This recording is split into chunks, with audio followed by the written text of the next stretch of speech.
Doctor صاحب، آپ کی لاہور میں بہت زیادہ ادبی مصروفیات رہی ہیں جس عرصہ میں آپ وہاں لاہور میں رہے ہیں، تو اپنی ادبی یادیں کچھ ہم سے اگر شیئر کرنا چاہیں کہ لاہور میں جو 1976 سے لے کے جو آن ورڈ آپ رہے ہیں وہاں، اس میں آپ کی بہت ساری یادیں استاد دامن سے، صبت الحسن زیکم سے، آپ کی حبیب جالب سے، اس کے علاوہ منیر نیازی سے آپ کا بہت زیادہ تعلق رہا ہے.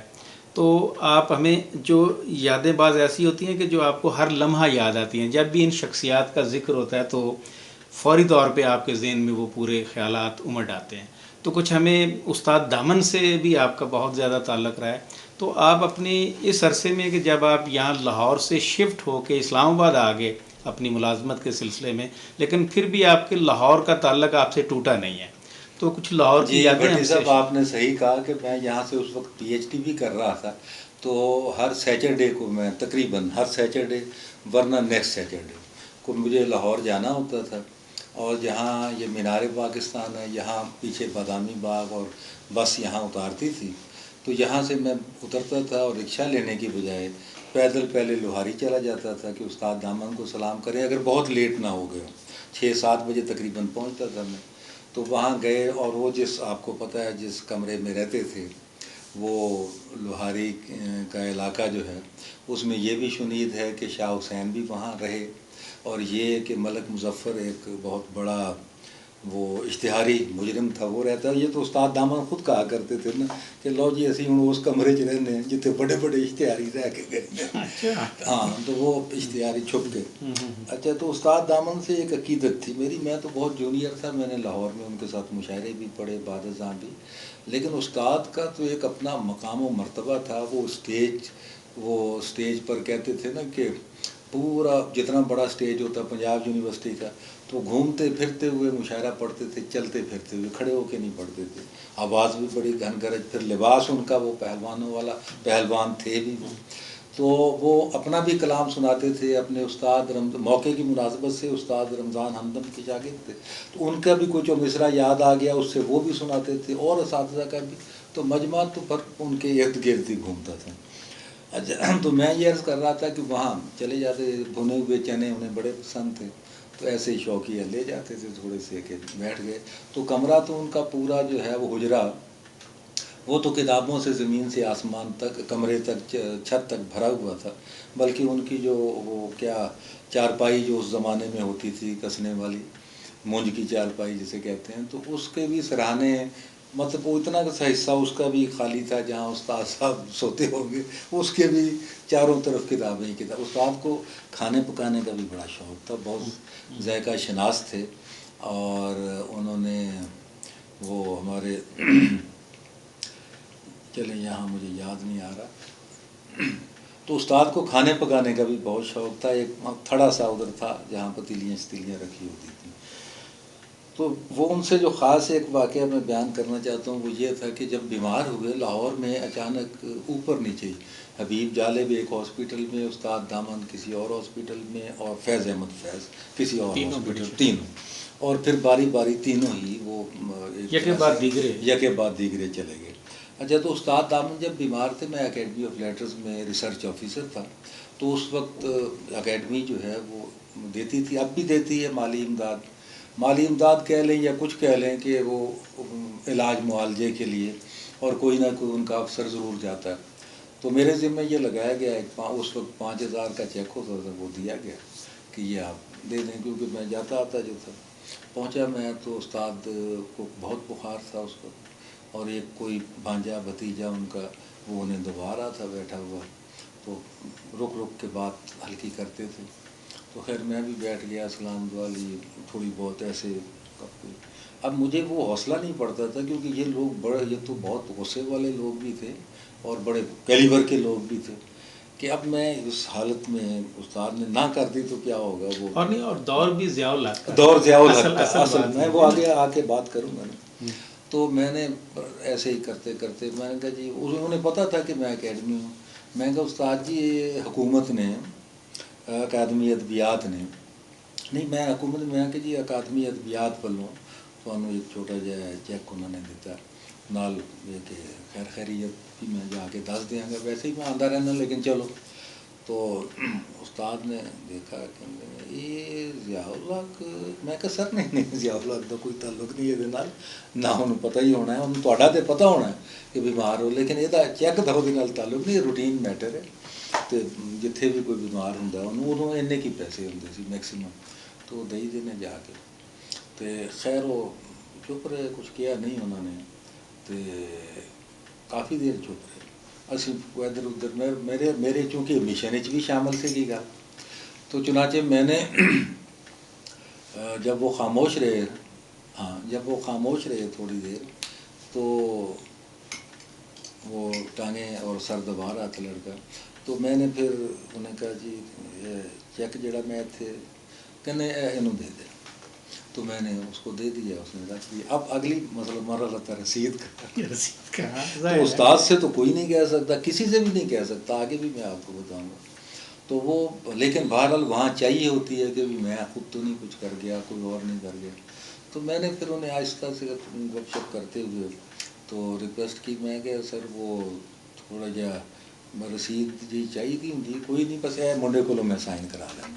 اچھا، اس لڑکے سے میں نے چیک اس کو پایا، اس سے کرا لی، مطلب ایک کاروائی ڈالیں. کاغذ تھا کہ سنا ٹیشو پیپر؟ وہ ٹیشو پیپر وہ حفیظ جلندری کے ساتھ تھا، اچھا ان کے تو جو ادھر بیٹھے تھے تو اچھا کاغذ. اچھا. تو خیر وہ کر دیا انہوں نے، تو چلا گیا میں. لیکن وہ خبر بہت پھیل گئی استاد کے ارد گرد، آصف خان اور یہ اور سبت الحسن زیغم اور پنجابی کے جتنے، اور وہ چونکہ ضیاء الحق وہ پیپلز پارٹی لیفٹ رائٹ. اچھا تو اگلے دن آصف خان کا مجھے فون آیا، میں جب بھی جاتا تھا سب سے ملتا تھا.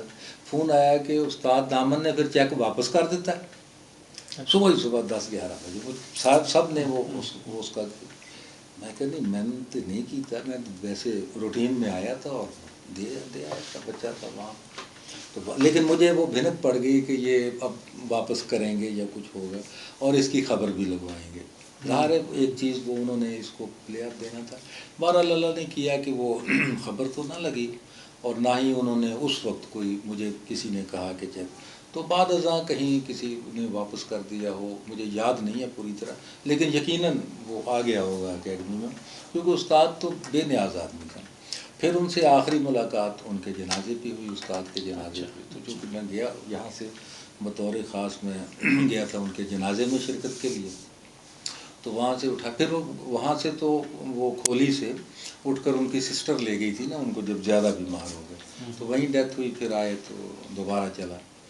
اچھا تو وہ اپنا تو میں گیا یہاں سے بطور خاص ان کے جنازے میں شرکت کے لیے لاہور. تو وہ ظاہر دوست یار کوئی رشتہ دار کوئی یہ، وہ تو استاد تو اکیلے ہی رہتے تھے نا، تنہائی پسند تھے. تو اب وہ سب نے وہ جنازہ اٹھایا، اور یہ بڈھا دریا کہلاتا ہے اس وقت، یہ ابھی شالامار، ہاں یہ باغ نہیں یہ یہیں پہ لاہوری سے باہر نکل کر جہاں آج کل مینار پاکستان ہے.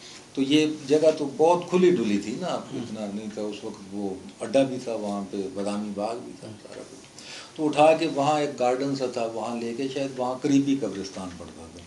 تو جب وہاں پہنچے تو ان میں سے کسی نے کہا کہ جی نہیں استاد نے تو ان کی وصیت تھی کہ انہیں وہ باغبان پورہ میں اس قبرستان میں دفن کریں جہاں شاہ حسین. جی ایک نسبت میں نے جیسے پہلے بتایا کہ اس کمرے میں جس میں وہ رہتے تھے، تو یہ بھی ایک روایت ہے کہ شاہ حسین وہاں رہے. چنانچہ وہ پھر وہاں سے وہ اٹھا کے وہ پھر وہاں لے کر گئے باغبان پورہ، اور وہاں دفن ہوا. اچھا دفن والی بات آ گئی تو اس سے مجھے یاد آیا کہ میں حفیظ جلندری صاحب کی میں آپ سے پوچھنے ہی لگا تھا کہ دفن کے حوالے سے تو جی حفیظ جلندری سے بھی، اور تو خاص طور پہ آپ اس سے پہلے کہ ان کے دفن کی بات کریں، آپ پہلے جو ضیاء الحق دور میں اکیڈمی آف لیٹر نے جو ایک کانفرنس کی تھی، اس کا کچھ احوال حفیظ جلندری سے آپ کی کچھ یادیں، اب تھوڑا سا وہ شیئر کر لیں، پھر ہم ان کے جنازے کی بات ہم کرتے ہیں. حفیظ جلندری. اچھا حفیظ جلندری صاحب سے بھی میری نیاز مندی رہی جیسی استاد دامن سے تھی. ان کے ساتھ بھی چند مشاعرے پڑھے. وہ ان کا آخری دور تھا، لیکن میں بہت جونیئر تھا اس وقت. جب میں اکیڈمی آف لیٹرز میں آ گیا ریسرچ آفیسر کے طور پہ، تو اہل قلم کانفرنس ہم کراتے تھے، اور تقریباً جیسے میری عادت ہے کہ ڈی جی چیئرمین سب ہوتے تھے، لیکن میں سارے کام ہوٹل بھی سنبھالنا یہ کرنا نیکسٹ.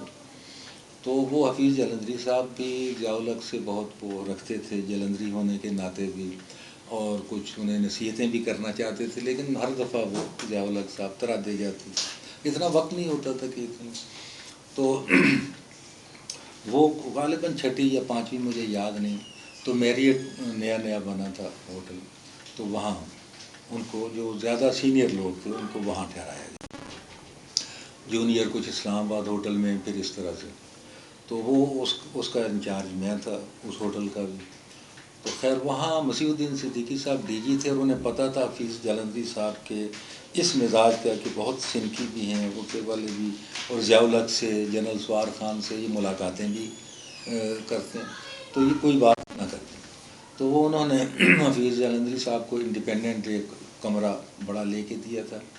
منسٹری آف ایجوکیشن سے ایک اسپیشل ڈرائیور منگوایا تھا, جس کو وہ جانتے ہوں گے یا نہیں. اس کو ڈیوٹی دی گئی تھی کہ آپ نے اس کمرے کے باہر رہنا ہے, کوئی کام نہیں کرنا, کار آپ کے پاس نیچے ہے, آپ ان کے ڈرائیور بھی ہیں, ویلے بھی ہیں, پی این بھی ہیں, یہیں پہ کرسی آپ کی باہر پڑی رہے گی, کوئی بھی کام یہ کہیں آپ نے کرنا. تو خیر وہ اس کے بعد وہ 3 دن کی ہوتی ہے, تیسرے دن چلے جاتے ہیں. تو ان کا فون آیا صدیقی صاحب کو, حفیظ جلندری صاحب کا, کہ میں 2 دن اور رہنا چاہتا ہوں. انہوں نے کہا جی ٹھیک ہے رہ لیں. تو وہ جمعرات کا دن تھا, مجھے یاد ہے, جب وہ ان کی واپسی تھی. تو وہ میں لینے گیا ان کو. اب مثلاً 2 بجے فلائٹ ہوگی, تو میں 12 بجے ان کو لینے گیا کہ لے کر 1 بجے تک پہنچا دوں ادھر. تو وہ اپنا مسیح الدین صدیقی صاحب نے کہا کہ وہ انہیں ادھر سے اکیڈمی کے دفتر کی طرف سے لیتے جائیں, میں بھی انہیں خدا حافظ کہنا. ٹھیک ہو گیا. پھر اسی فون پر میں بیٹھا تھا ان کے پاس, تو انہوں نے حفیظ جلندری صاحب نے کہا کہ دیکھیں جی آپ نے یہ جو ہے 2 دن میں رہا ہوں, یہ جو آپ نے ڈرائیور دیا ہے یہ تو ملتا ہی نہیں ہے, اویلیبل ہی نہیں ہوتا, اور مجھے ٹیکسی میں جانا پڑا, کبھی جنرل سوار خان یا اوپر جی ایچ کیو میں کسی نے بلایا, تو میرا تو کافی سارا خرچہ ہو گیا اضافی. تو انہوں نے کہا کتنے پیسے, تو انہوں نے کہا جی پتہ نہیں 300-350 روپے, کو ایسا ذکر کیا. یہ کافی اماؤنٹ ہوتی تھی, اور آپ نے یہ ایسے ہوٹل میں ٹھہرا دیا. وہ چونکہ اس کا جو چابی تھی, کی رنگ تھا, اس کے اوپر شاہین بنا ہوا تھا آدھا, تو ایسے ہوٹل میں ٹھہرا دیا ہے جہاں مرغی کا گوشت نہیں ہے, یہ تو کسی چیلوں کا گوشت کھلاتے ہیں. وہ ایسے کر کے وہ عادت تھی ان کی, مزاج بھی. خیر انہوں نے سنا, مجھے بھیج دیا اور پیسے دے دیے جتنے انہوں نے کہے تھے کہ یہ ان کو دے دینا جاتے ہی, اور وہ رسید. تو وہ ہم نہ بھی کہیں تو ہمیں پتہ ہوتا تھا کہ اس کا حساب نہیں. خیر میں پہنچ گیا وہاں. میرے ان سے اکیڈمی کے حوالے سے مراسم یوں تھے کہ میں ان کی دیکھ بھال کرتا تھا ہوٹل میں, ادھر ادھر لانا لے جانا سارا کچھ. تو وہ بائی نیم جانتے تھے. پہنچ گیا میں وہاں, جا کے ان کو وہ پیسے پیش کیے, اور صدیقی صاحب کی طرف سے اچھے کلمات کہے, اور پھر آخر میں میں نے کہا جی وہ اٹھنے لگے. جب 2-3 منٹ ہی بیٹھا ہوں گا, یا 5 منٹ یا 10 منٹ, تو میں نے کہا جی ذرا دستخط کر دے اس پہ نا. تو وہ کچھ چیز نظر ہی نہیں آئی, ٹیشو پیپر تھا, تو میں نے اسی پر 317 جو بھی روپے تھے 400 یہی اتنے وصول پائے لکھ کے, تو نیچے وہ انہوں نے ایسے آسان کر دیا. تو میں نے جیب میں ڈال لیا. اب ہم چلے, تو جانا تھا ایئرپورٹ, تو ہو کے جانا تھا اکیڈمی سے. وہاں پہنچے تو وہ صدیقی صاحب وہاں سے چلتے ہوئے, اس وقت موبائل تو نہیں تھے, چلتے ہوئے فون کیا کہ ہم نکل آئے. تو وہ نیچے آ گئے, کیونکہ وہ فرسٹ فلور پہ ہوتے تھے, کوٹھی کے آفس بھی کوٹھی میں تھا. نیچے آ کے جو ہی ہم پہنچے تو سلام دعا ہوئی. تو وہ کیا حال ہے, ٹھیک ہے. یہ وہ نیچے کیوں اترے تھے, اس کی ایک خاص وجہ تھی, کیونکہ جو شکایت انہوں نے ڈرائیور کی تھی نا, تو وہ تو سیدھی, یعنی انہیں پتہ تھا کہ صرف مجھے ہی نہیں, پتہ نہیں کہاں کہاں یہ کر دیں, لکھ کر بھی کر دیں, اور کہہ بھی چکے. تو وہ جب میں نیچے کھڑا تھا 3-4, تو وہ صدیقی صاحب ایک دم ڈرائیور کو بلایا انہوں نے, اور ایک طرف لے گئے, اور کچھ اسے جا کے اسے سے کہا کہ تمہیں یہ جو ہے اس مقصد کے لیے دیا گیا تھا, اتنے بڑے آدمی کہ تم وہاں ملے نہیں.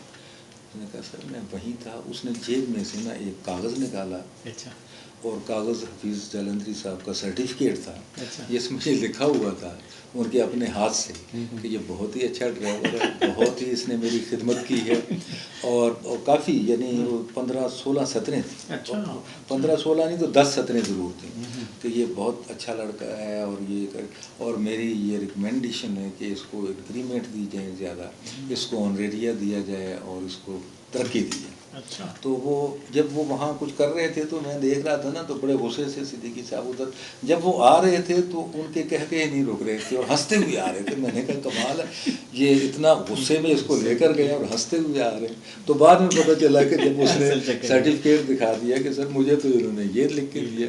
تو خیر ایک دلچسپ واقعات ہیں یہ زندگی کے۔ اچھا اس میں آخری بیڈ لک یہ ہوئی کہ ہم پہنچے وہاں، تو چونکہ 2 دن بعد میں رہے تھے، یہ گروپ ٹکٹس ہوتی تھی، شکیل ایکسپریس والے بناتے تھے، تو وہ جب ہم چینج کرواتے تھے نا تو وہ میں نے بھی نہیں دیکھا کیونکہ ملتی نہیں تھی، ایک آدھ جہاز ہی جاتا تھا، تو وہ اس نے چانس پہ رکھی ہوئی تھی، مجھے بھی پتہ نہیں تھا، اچھا ملتی نہیں تھی ٹکٹ۔ وہ گروپ میں تو ہم پہلے سے کرا لیتے تھے، وہ چلے جاتے تھے، وہ کنفرم ہوتی تھی۔ تو میرا بھی اتنا تجربہ نہیں تھا۔ جب وہاں پہنچے اور میں خوشی ان کو لے کر جب وہاں ان کو دکھائی، انہوں نے کہا جی آپ انتظار کریں۔ اچھا کیوں بھائی؟ وہ یہ تو آپ کی چانس پر ہے اور چانس ملے گا تو پھر ہوگا۔ میں نے بتایا ایک آدھی جہاز جاتا تھا، تھوڑی پریشانی ہوئی تو حفیظ صاحب نے سن لیا۔ میں نے کہا کہ میں وہ جو بندے بیٹھا، میں حفیظ شور ڈال دیا، میں حفیظ جلندھری ہوں، اور جو ہے آپ لوگوں نے یہ وہ نے کہا جی ہمارا کوئی قصور نہیں، شکیل ایکسپریس کا ہے۔ انہوں نے کہا آپ نے ان کو یہ دی ہوئی ہے نا ایجنسی، تو آپ نہیں دی ہے، آپ ہی ہیں یہ۔ وہ خیر تھوڑا سا چھوٹ ڈالا نا زیادہ، تو میں نے کہا حفیظ صاحب آپ ادھر آئیں، میرے ساتھ آئیں، میں کرتا ہوں، آپ جائیں گے انشاءاللہ ڈونٹ وری۔ میں ان کو لے کر، تو وہ مینیجر کا کمرہ تھا، وہ خود موجود نہیں تھا، ٹرمینل مینیجر، تو میں وہاں ان کو بٹھایا، میں کہا حفیظ صاحب ذرا بیٹھے، میں اس کا پتہ کرتا ہوں۔ تو میں نے ڈھونڈا ڈھانڈا، وہ مل گیا ٹرمینل، اس کو میں نے بتایا کہ حفیظ جلندھری صاحب آئے ہوئے ہیں اور وہ بڑے سخت ناراض ہیں، غلطی جہاں سے بھی ہوئی ہے لیکن یہ ایک معاملہ اب ہے، اس کو آپ نے حل کرنا۔ تو جو ہی وہ کمرے میں بیٹھے تھے، تو وہ خیر وہ تو پڑھا لکھا آدمی تھا، زیادہ جانتا تھا حفیظ جلندھری۔ وہ جو ہی آیا اس نے اسلام کیا، السلام علیکم، میں نے حفیظ جلندھری صاحب کیا حال ہے؟ تو میں نے کہا سر یہ ٹرمینل مینیجر ہے۔ تو حفیظ جلندھری صاحب بہت غصے میں آ گئے جب میں نے انہیں بتایا کہ کہنے لگے بس یہی تو ہیں قصوروار، میں نے اب لاہور جانا ہی نہیں، مجھے واپس آپ جاوید صاحب لے کر چلیں ضیاء الحق کے پاس، تاکہ میں اس کو یہ بتاؤں کہ اگر اس چچا کو تم واپس نہیں بھیج سکتے تھے تو بلایا کیوں؟ بس یہ تھا۔ تو میں نے دیکھا ٹرمینل مینیجر ہل گئے، کہنے لگے سر سر سر سر یہ وہ پکڑ لیا انہوں نے، آپ آئیں جی میرے ساتھ آئیں۔ انہوں نے پکڑا، ان کا بیگ بھی پکڑا، بیگ چھوٹا سا تھا، پکڑا، خود جا کے جہاز، میں وہاں کھڑا تھا کیونکہ میری تو ڈیوٹی تھی، جہاز کی سیٹ کے اندر بٹھانے کے بعد وہ آدھے گھنٹے کے بعد 25 منٹ میں واپس آئے، کہنے لو جی جاوید صاحب بس وہ چلے گئے، بٹھا دیں۔ تو یہ ایک پھر وہ میں حفیظ صاحب کے وفات ہوئی تو جنازے میں گیا، تو ان کا جنازہ صبح کے وقت رکھا ہوا تھا 10-11 بجے۔ اب ظاہر ہے کہ بسیں اس وقت ٹائم بھی لیتی تھی، تو میں صبح یہاں سے نکلا تو ایک گھنٹہ لیٹ ہو گیا ہوں گا۔ تو وہاں ان کے بڑے عقیدت مند آئے ہوئے تھے، تو مرزا منور صاحب بھی اور بھی، تو وہ یہ تھا کہ وہ کہہ رہے تھے، ان کا کہنا تھا کہ جی حفیظ جلندھری صاحب نے وصیت کی تھی کہ انہیں شاعر مشرق کے پہلو میں دفن کیا جائے، اور ورنہ جیلانی اور ضیاء الحق اور صدیق سالک، اور وہ ادھر ان کے جو حفیظ جلندھری صاحب کے چاہنے والے تھے، مرزا منور، سر فہرست اور بھی بہت سے تھے، وہ خواجہ زکریا، مجھے نام پورے یاد نہیں، بہت بڑے بڑے لوگ تھے۔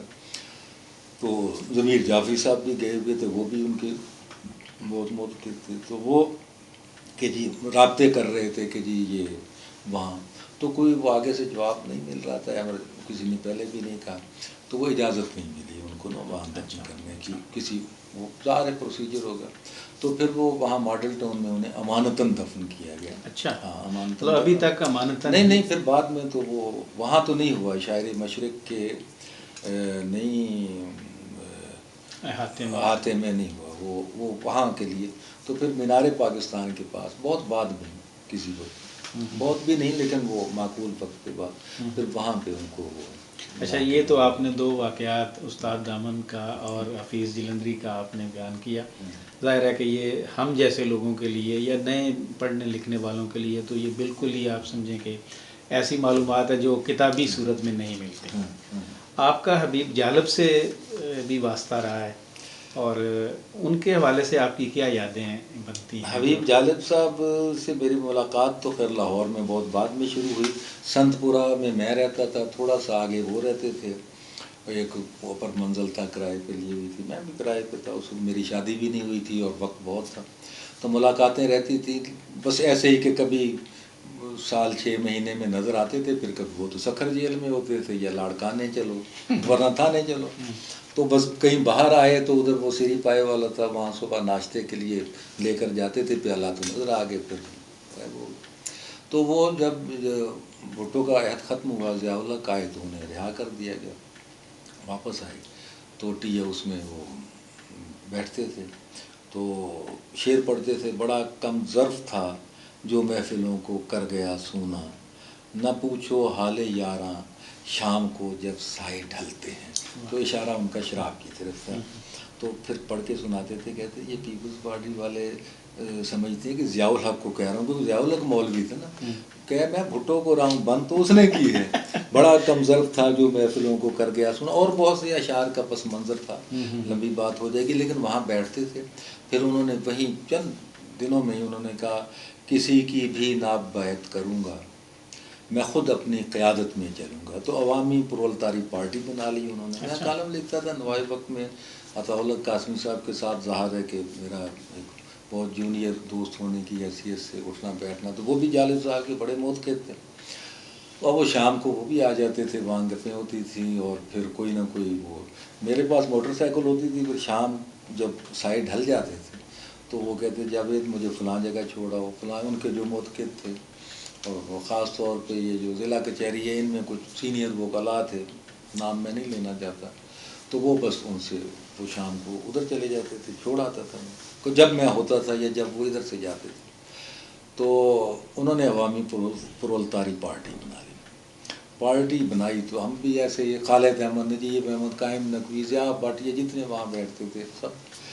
اچھا ایک چیز میں نے دیکھی کہ ہر تیسرے چوتھے دن کچھ مولوی آتے تھے سفید براق، لیکن وہ نہیں جو پہلے آئے ہیں، اور لیکن ہوتے علماء تھے. وہ حبیب جالب کے ساتھ شامیں مناتے. اچھا. کبھی شیزان میں، اور بڑی اس زمانے میں لیوش قسم کی شام.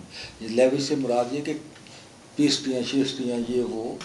اور ہم 25-30 لوگ، وہ جالب ہمیں کہتے تھے خالد کو، بھائی اکٹھے ہو کے چلنا ہے، بھائی فلاں ہوٹل میں پرسوں ہے فلاں میں. تو لوگ کرتے تھے. پتہ نہیں ان کے کیا مقاصد تھے، مجھے علم نہیں، لیکن اچانک یہ شروع ہوا. اور ان کے کوئی لوگ نہیں ہوتے تھے، وہ چند ایک لوگ ہوتے تھے خرچہ کرتے. یہ ہم ادیب ہی اکٹھے ہو کے، اور ادیبوں کے دوست ہیں.